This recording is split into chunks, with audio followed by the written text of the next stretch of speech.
పాడి పంటల ఛానల్ని చూస్తున్న రైతు సోదరులకు నమస్కారం అండి. నా పేరు డాక్టర్ వి సత్యప్రియ లలిత. నేను ఘంటసాల వ్యవసాయ పరిశోధనా స్థానంలో principal scientist plant building and హెడ్గా పనిచేస్తున్నానండి. ఈరోజు మనం చర్చించుకునే అంశం ఏంటంటే వరిమాగాణుల్లో పెసర మరియు మినుము పంటల పోషక లోపాల గురించి మనం చర్చించుకుందాము. ఇందులో వచ్చే పోషక లోపాల విషయానికి వచ్చినట్లయితే నత్రజని లోపం.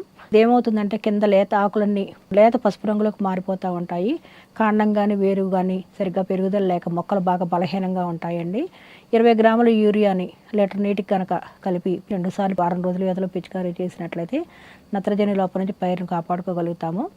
అదే కనుక మెట్ట వ్యవసాయాలైన కనుక అయితే మన సిఫార్సు చేసిన ఎరువుల మోతాదును అందించాల్సి ఉంటుంది. బాసరం విషయానికి వచ్చినట్లయితే క్రింది ఆకులు నీలి ఆకుపచ్చ రంగులో మారిపోతూ ఉంటాయి. మొక్కలు బాగా గిడసబారిపోతాయి.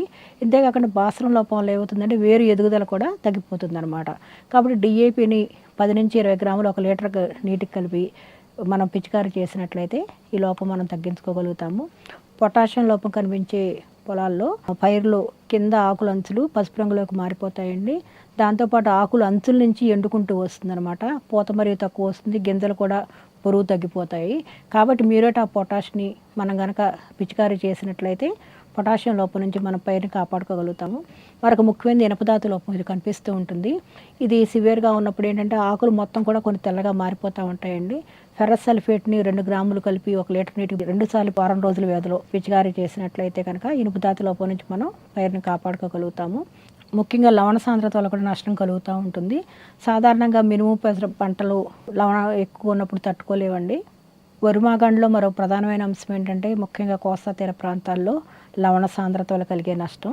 ఈ వరిమాగాణిలో బాగా బెట్ట కనుక ఏర్పడినట్లయితే ఏమవుతుందంటే భూమి అడుగు పొరలో ఉండే లవణాలన్నీ పైకి వస్తూ ఉంటాయి.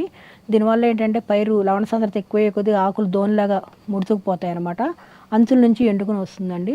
కాబట్టి మల్టీగేగ ద్రావణాన్ని కనుక పిచికారీ చేసినట్లయితే ఎకరానికి 1 కేజీ చొప్పున దీని ద్వారా జరిగే నష్టాన్ని మనం కొంతవరకు నివారించుకోగలుగుతాం అనమాట. వరిమాగాణిలో మినుము పెసర సాగులో మనం ప్రధానంగా గుర్తుంచుకోవాల్సిన మరొక అంశం ఏంటంటే సరైన విత్తన మోతాదు. ఎకరానికి 16 నుంచి 18 కిలోల మినుములు కానీ 10 నుంచి 12 కిలోల పెసర కానీ మనం చల్లుకొని సాగు చేసుకున్నట్లయితే మంచి దిగుబడి పొందగలుగుతామండి.